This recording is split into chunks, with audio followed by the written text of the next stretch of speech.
The moment humanity forsook peace, the Galactic Council knew doom was coming. The automated voting grid flickered for exactly 8 seconds, shifting 47 human star systems from gold connections to deep red isolation. High Arbiter Wreathcale leaned forward from the center tier of the alabaster sphere. His thin, porcelain-white exoskeleton gleamed under the mineral bite of ion-filtered light. Small sapphire sensory nodes along his jawline hummed softly, a sign that the unanimous vote pleased him. He adjusted his heavy, dark velvet formal robes and looked down at the human delegation. The Sunderleague Assembly had just stripped Earth of its antimatter fuel distribution rights, ensuring total colony starvation across those 47 systems within 90 days. Beside the central voting pillar, a clerk adjusted his recording stylus. The tiny metal rod clicked against the stone. That was the only sound in the light-devouring obsidian amphitheater. Envoy Gabriel Vance did not rise from his seat. He sat perfectly still on the lowest tier, his face clear of panic or fear. On his left hand, he wore a stark, unpolished titanium signet ring. As the final red block locked into the display grid, Vance raised his hand and tapped the ring against the metal railing. He tapped it exactly twice. The sound was small, but it carried through the silence of the chamber. Wreathcale watched the human envoy, his micro-precise smile remaining fixed. The High Arbiter expected a plea, a formal protest, or a desperate citation of trade charters. Instead, Vance reached down, picked up a heavy dark silicon composite slate, and turned it off. The amber data entries faded into black. Would you have stayed and begged for terms, or would you have left the room? Because Gabriel Vance did not say a single word. Stay close. 3 hours after the vote, the first physical shift began at Sol Transit Outpost 9. The small monitoring station sat on the bleak edge of the human core sector, its long-range sensors tracking the massive automated tankers that usually carried refined antimatter from the Sunderleague hubs. Inside the command module, the local logistics officer did not look at the empty shipping channels. He looked at a single, paper document printed on a mechanical press. The edges were already frayed from his thumb. A standard Galactic terminal would have flashed red warning lights as the cutoff order took effect. This terminal did not. A technician reached up and pulled 3 heavy glass fuses from the main routing board, cutting the station's connection to the Sunderleague network entirely. The hum of the central processor died. Outside the viewport, the station's external navigation beacons blinked out one by one. The assembly thinks we are going to fight over the remaining reserves, the technician said, his voice flat in the sudden dark of the module. He did not look at his supervisor. They think the colonies will turn on each other before the 90 days are up. The logistics officer folded the paper document and slid it into his pocket. He did not check the digital gauges. Let them look at the empty space. Run the protocol. Across 3 sectors, the response followed the same precise timeline. It was not a sudden burst of panicked military traffic or a scramble of defensive fighters around the outer habitats. It was a synchronized withdrawal. At the Kepler fortification perimeter, 6 heavy bulk freighters altered their courses away from the public hyperlanes. They did not activate their high-output engines to escape tracking. They simply deactivated their civilian transponders at the exact same second, fading from the Sunderleague regional radar grids like ink dropping into water. In the high offices of the Sunderleague Assembly Corps, the absence of data began to create its own shape. Analyst Jinval sat in the Intelligence Directorate, 3 miles above the alabaster sphere. His secondary optical membranes blinked rapidly and out of sequence as he refreshed the regional shipping manifests. The screen showed nothing but gray, unpopulated lines, where the human merchant routes usually registered thousands of tons of daily cargo. They are not appealing, Jinval muttered to the empty room. He touched his jaw where his own sensory nodes remained dark and cold. They are not even using the emergency communication frequencies. He pulled the files for the series station blockade, an old action from 15 years ago when the Assembly had limited human regional trade to enforce tariff compliance. During that crisis, human-civilian networks had filled with chaotic signals, frantic messages between family members, public declarations from colony governors, and official demands for mediation. Now the registries showed total silence. It was a clean, absolute vacuum that extended from the manufacturing hubs of Earth straight to the farthest mining outposts in the deep marches. Jinval adjusted the filter on his display, searching for any sign of localized stockpiling or unusual resource migration. If 47 star systems were preparing for an extended siege, their internal logistics should have been burning through fuel to move food and medical supplies to central strongholds. Instead, the fuel signatures across human territory dropped to near zero. He tapped his console, bringing up the real-time tracking grid for the Rathan Station Core, the Sunder League's primary shipyard hub. The massive orbital gantry blocks were filled with active construction profiles, slender, elegant warships with white alloy hulls and high-energy particle lances designed to enforce assembly decrees. The ships were beautiful. They were also entirely unmoving, parked in neat rows along the outer berths while their automated maintenance drones cycled through routine diagnostic checks.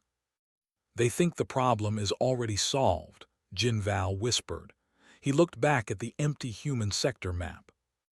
A small indicator light flared green on the corner of his desk. It was an automated notification from the archival department, indicating that a batch of 40-year-old trade records from the outer marches had finished its routine digital migration to the core servers. Jinval reached out to clear the notification, his mind still fixed on the modern silence. His finger stopped an inch above the glass panel. The summary sheet for the archived file listed a total weight value for a series of simple grain transports that had operated between Sol and the Outer Rim during the early expansion era. The number was large, but that was normal for agricultural logistics. What was not normal was the listed engine displacement value for the transport hulls. According to the old logs, a standard Class 4 merchant vessel had used an internal structural frame that weighed 4 times more than the cargo it was certified to carry. Jinval frowned, his optical membranes narrowing as he pulled the raw data files from the archive. He did not send the anomaly to his supervisor. He opened a blank simulation window and began to strip away the civilian cargo logs from the old manifests, looking for the physical skeleton beneath the digital ink. In the lower tiers of the empty alabaster sphere, High Arbiter Wreathcale walked along the obsidian walkway. His dark velvet robes brushed against the stone with a dry, whispering sound. He stopped beside the central voting pillar, where the names of old member species were carved into the rock to mark centuries of administrative balance. "The humans have not requested an audience," an aide said, stepping out from the shadow of the upper tier.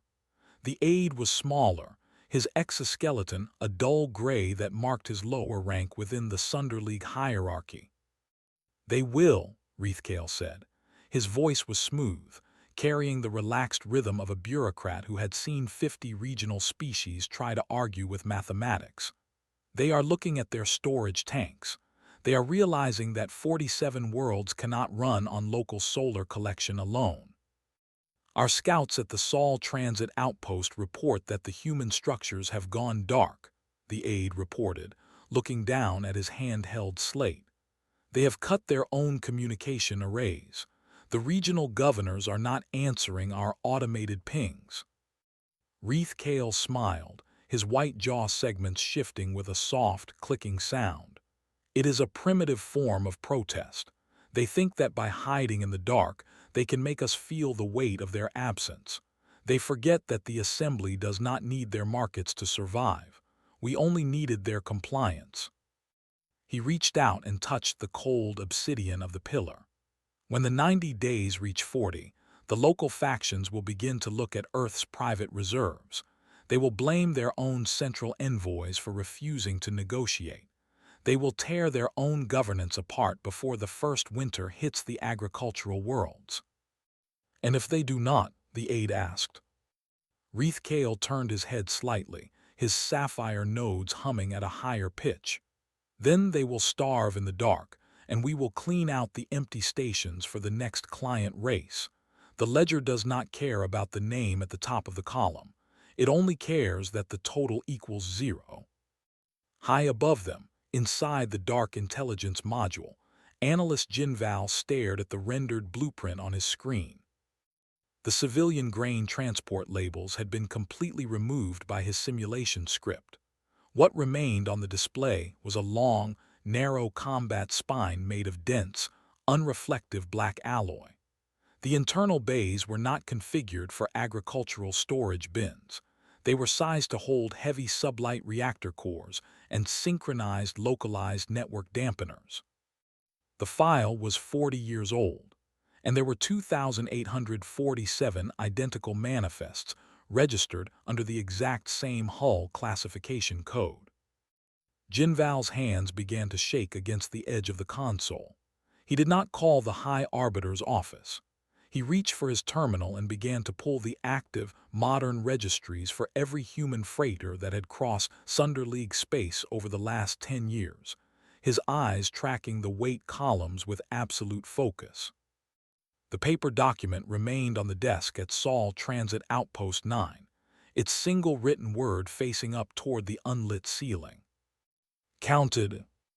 Analyst Jinval did not run the cross-reference routine a second time. He knew the data would not lie to him.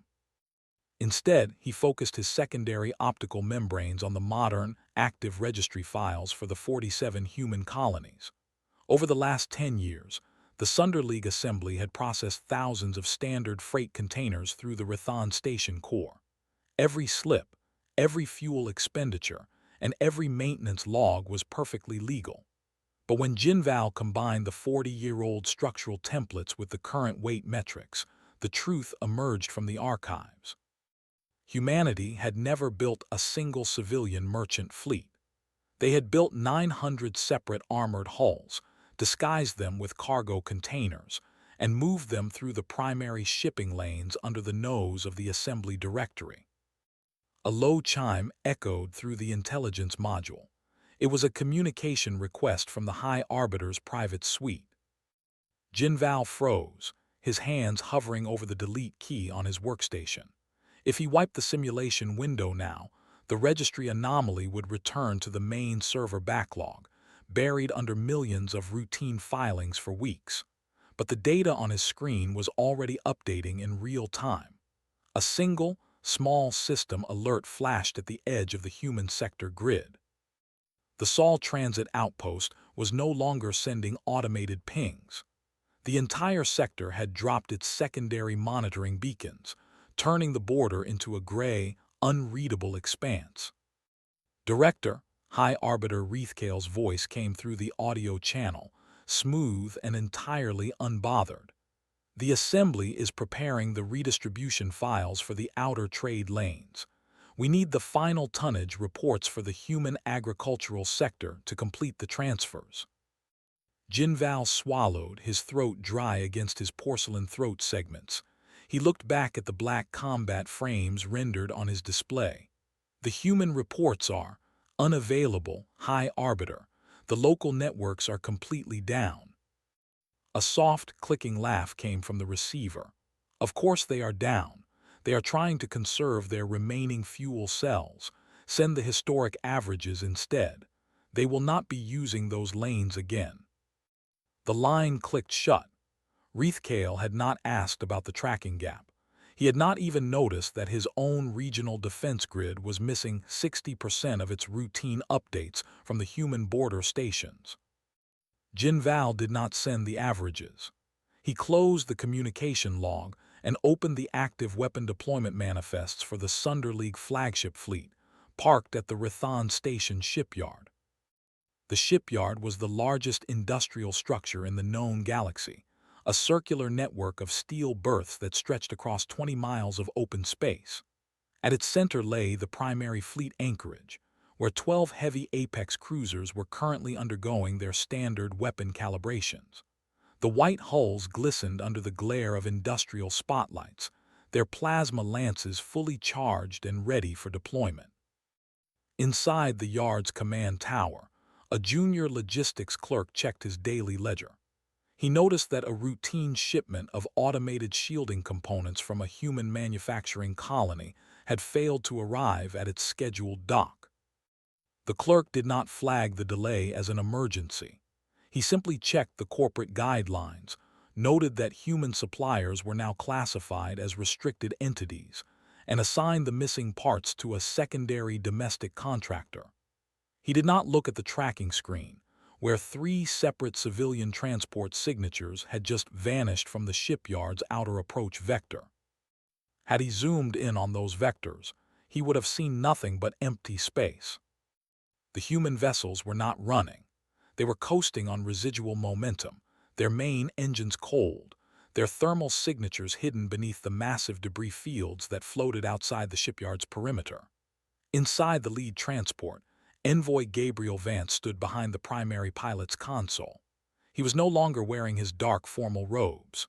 He wore a plain, gray utility jacket, his unpolished titanium ring catching the low green light of the internal navigation grid. "The Sunderleague fleet hasn't altered its patrol rotation," the helmsman said, keeping his voice level. He did not look back at Vance. "Their primary shields are down to 40% for the shipyard maintenance window." Vance reached out and touched the metal rail of the console. His face remained clear of emotion. "They are still operating on the assumption that we are looking for a political compromise. They think the 90-day window is a deadline for our starvation." "We are 60 minutes from the outer marker," the helmsman reported. "All 900 hulls have confirmed their positions across the 12 jump vectors. The transponder blocks are primed." "Keep the lines dark," Vance said. "We do not notify the assembly until the tools are unplugged." Back in the core capital, the alabaster spheroid remained lit for the evening session. High Arbiter Reithkale sat at his elevated desk, reviewing the planetary annexation drafts for the human agricultural worlds. His sapphire sensory nodes hummed with a rhythmic, pleasing vibration as he signed each document with his digital seal. Beside him, 2 delegates from the Sunderleague Assembly Corps discussed the market projections for the coming quarter. They spoke in the refined, formal register of bureaucrats who had never seen a weapons grid fire in earnest.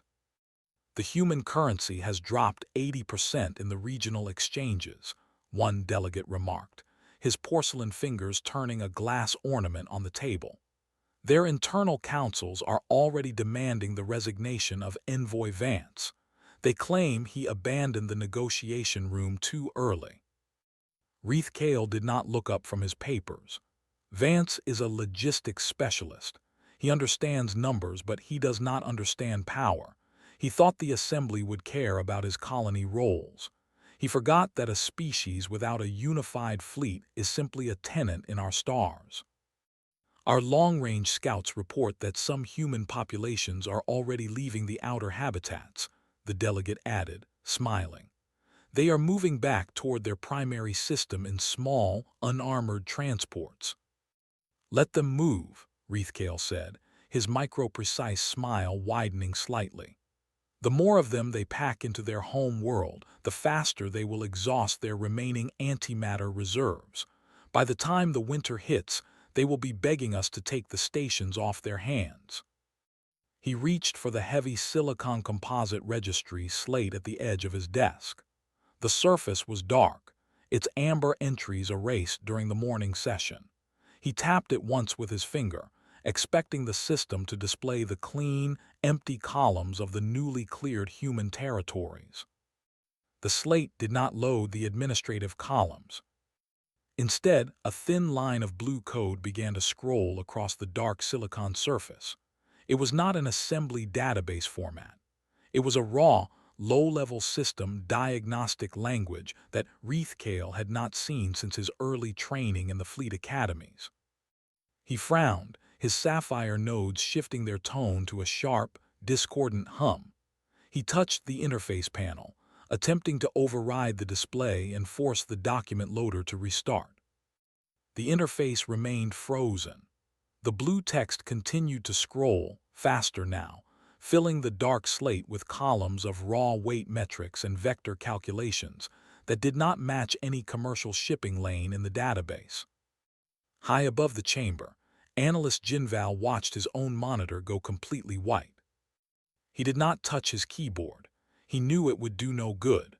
The system anomaly had left the archival department and was now flooding the core intelligence network, isolating individual tracking nodes one by one.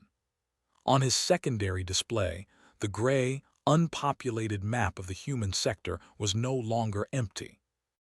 900 black markers had just appeared on the screen, organized into 12 identical, micro-precise combat vectors. They were not approaching the border. They were already past the outer fortification perimeter, their positions locked directly behind the primary defense flagships of the Sunder League. Jinval reached for the emergency alert system, his optical membranes blinking out of sequence in absolute panic. His fingers hit the glass activation panel 3 times before he realized the light beneath the interface had already died. The central terminal did not sound an alarm. It simply dropped its power grid to low idle, leaving the analyst in the silent, cold dark of his office, while the black markers on the map began to move toward the Rithon Station core. The main power grid at the Rithon Station core failed before the defensive alarms could clear their first automated cycle. Inside the central shipyard gantry, 12 white Apex cruisers dropped from their calibration blocks, their half-powered stabilization fins scraping against the steel berths with a harsh screech of metal on metal. The industrial spotlights died instantly, replaced by the low, pulsing amber glow of the station's backup batteries. No explosive rounds hit the structures. No plasma lances flashed across the void. Instead, 900 black combat hulls emerged from the perimeter debris fields across 12 distinct jump vectors, their positions locked within zero-margin proximity to the unshielded flagship reactors. They did not fire their primary weapon systems. The human vanguard deployed a synchronized localized network dampener across the entire orbital grid, freezing the Sunder League fleet in its berths by cycling their main fusion cores down to a low idle. High Arbiter Reithkale stood up from his elevated desk in the alabaster sphere, his velvet robes catching on the edge of the interface rail. His sapphire sensory nodes shifted to a frantic, broken vibration that shattered his micro-precise smile completely. "Get the intelligence directorate on the primary link," Reithkale said, his voice losing its polished register as he looked down at the freezing database panel. "Why is the border status showing a total network failure?" The automated voting grid beside him did not refresh. The 47 star systems that had been turned to deep red isolation during the morning session remained locked on the display, but beneath the red markers, a new set of data columns began to load. It was the historical cargo manifest file that Jinval had pulled from the archive servers 3 hours earlier. "The intelligence directorate is dark, High Arbiter," the gray exoskeleton aide reported, his hands trembling as he checked his handheld slate. "The core servers are rejecting our administrative passcodes. Someone has applied a systemic preemption protocol from an internal terminal." Reithkale reached out to touch the central voting pillar, his fingers sliding against the cold obsidian as the lights in the chamber began to flicker. The humans cannot coordinate a network block of this scale. Their regional councils are still publicly debating the fuel allocations. Check the regional tracking files again. "The shipping registries are no longer answering our pings, sir," the aide whispered, his secondary membranes flat against his jaw.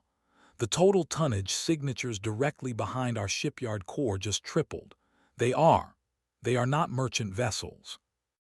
In the cold dark of the Rithon Station shipyard tower, the junior logistics clerk sat before his blank console. He did not look at the tactical display because the screen was entirely dead.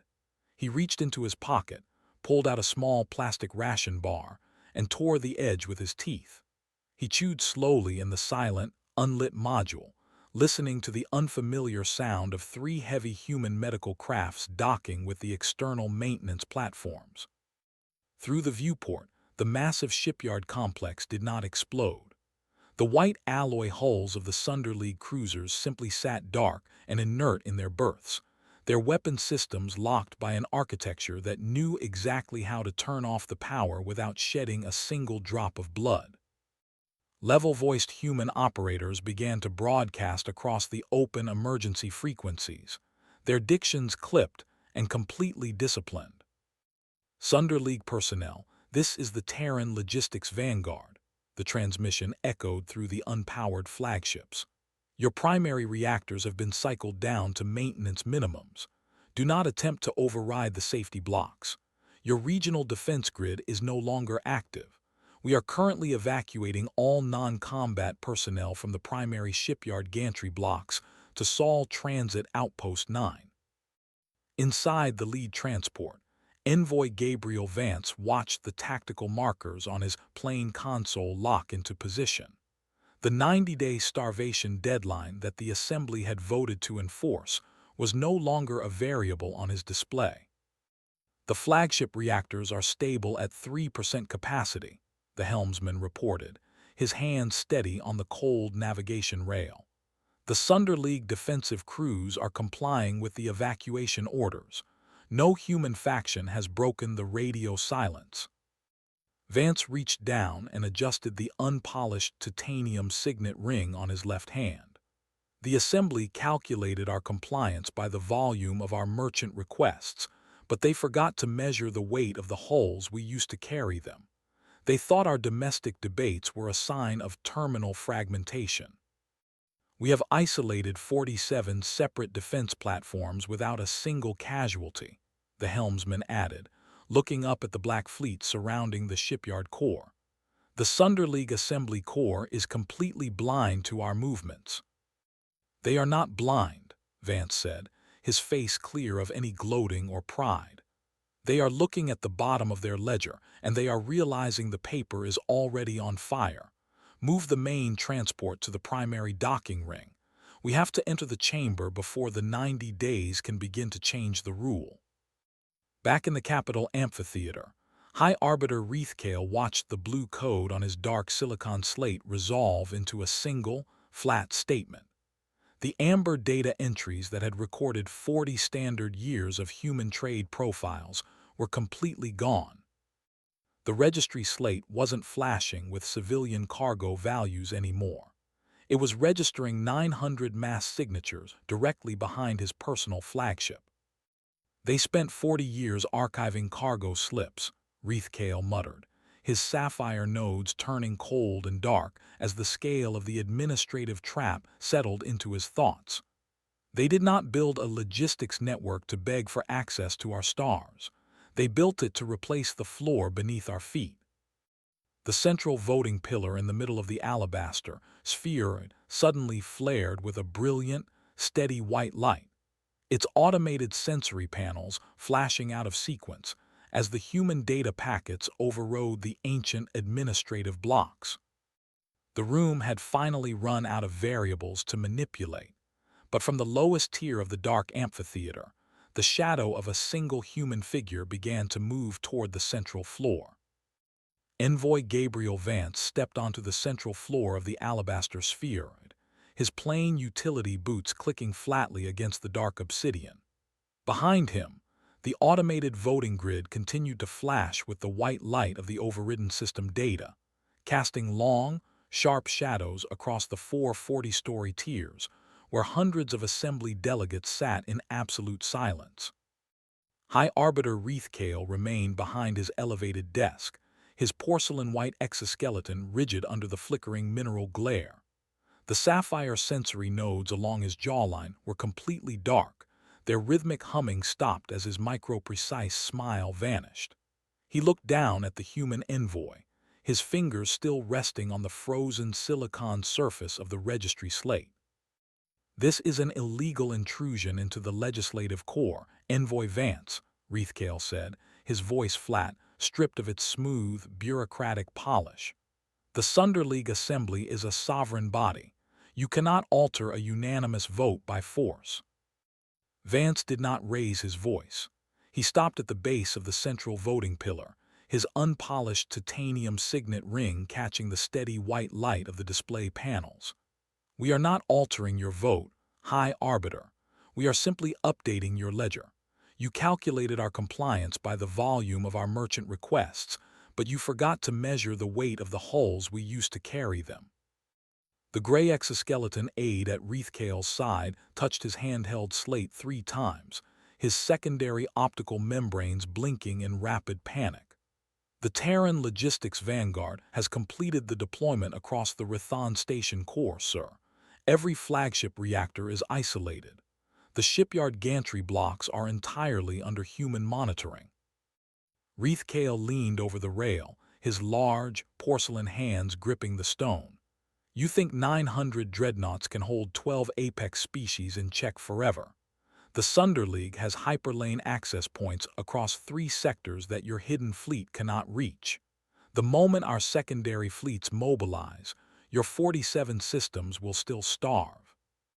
Vance reached out and touched the cold obsidian surface of the central pillar. He did not pull a weapon. He did not look at the tiers of silent delegates. His face remained clear of any gloating or pride. "The lanes did not go dark because our systems failed," Vance said, his voice echoing clearly through the amphitheater. "We turned them off so you wouldn't see what was moving through the gaps. Your secondary fleets are no longer receiving their antimatter fuel allocations from the Rithon shipyard hubs. We unplugged the network 60 minutes ago." A collective murmur broke out across the upper tiers as the automated panels beside the delegates began to display the new logistical realities. The economic dominance that the Sunderleague had maintained for centuries was dropping in real time, its complex trading metrics resetting to zero as the human data packets locked the distribution channels. Beside the central pillar, the clerk who had been adjusting his stylus earlier reached down and picked up a heavy, paper document from a distribution box at the edge of the floor. The paper was dry, the ink black and plain. He did not look at the High Arbiter. He laid the document flat on the recording stand, where the first name on the roll was clearly visible under the light. "Series Station." Vance looked up at Reithkale, his gray utility jacket stark against the heavy velvet robes of the High Arbiter. 15 years ago, during the Ceres Station blockade, a logistics officer named Thomas Vance died in an unpowered HAB module because your department delayed a fuel shipment over a tariff dispute. He was 32. He spent his final hours writing the initial cargo manifest templates that we used to build the black holes floating behind your flagship today. The large-scale civilizational conflict collapsed into that single, quiet name. Reithkale stared at the human envoy, his white jaw segments shifting with a dry, clicking sound as the false belief that had guided his strategy, the category error that mistook human domestic debates for a terminal lack of structural unity, broke apart completely. "The resolution is rescinded," Reithkale whispered, his sapphire nodes giving off a sharp, single flash of light before going dark again. "The fuel distribution rights for Earth are restored. The 47 systems will receive their allocations immediately." "The old ledger is closed, Arbiter," Vance said, his voice level and clinical. "We did not spend 40 years archiving cargo slips to beg your assembly for access to our own stars. The fuel is already moving under our own escort. The new charter stands as written." He reached down, picked up the silicon registry slate from the recording stand, and held it flat in his palm. The surface was no longer dark. It was steady, its amber entries replaced by a thin, glowing line of blue text that detailed the permanent implementation of the Sovereignty Preemption Clause. No voting bloc would ever unilaterally isolate a species' critical survival resources again. No warning, no declaration, no mercy. The Sunder League Assembly Corps had been forcefully restructured in less than an hour, their absolute administrative authority broken not by a destructive war of planetary bombardment, but by a precise, silent deactivation of their entire military capacity. Vance did not walk back to the human delegation seats on the lowest tier. He walked to the very edge of the amphitheater floor, where a single, unnetworked observation seat had been placed beside the permanent voting pillar. The stone around the seat had already been carved with the names of the miners who had died during the early blockade, their letters deep and clean in the black rock. High Arbiter Wreathcale remained at his elevated desk, his porcelain exoskeleton stark against the dimming light of the chamber as the delegates began to leave the upper tiers in silence. The room had run out of variables to manipulate. The galaxy was doing its arithmetic at once, and the total no longer belonged to the assembly. Vance sat down in the cold observation seat, his left hand resting flat on the unpolished stone rail. He did not watch the retreating delegates. He did not look up at the dead displays. He kept his watch fixed on the empty floor, a quiet watchman over an assembly that had forgotten how to smile. The room was completely still now, the silence heavy and cold after the departure of the fleet. "We did not come here to occupy your offices, Arbiter. We simply came to make sure our tools don't spark when we unplug your network.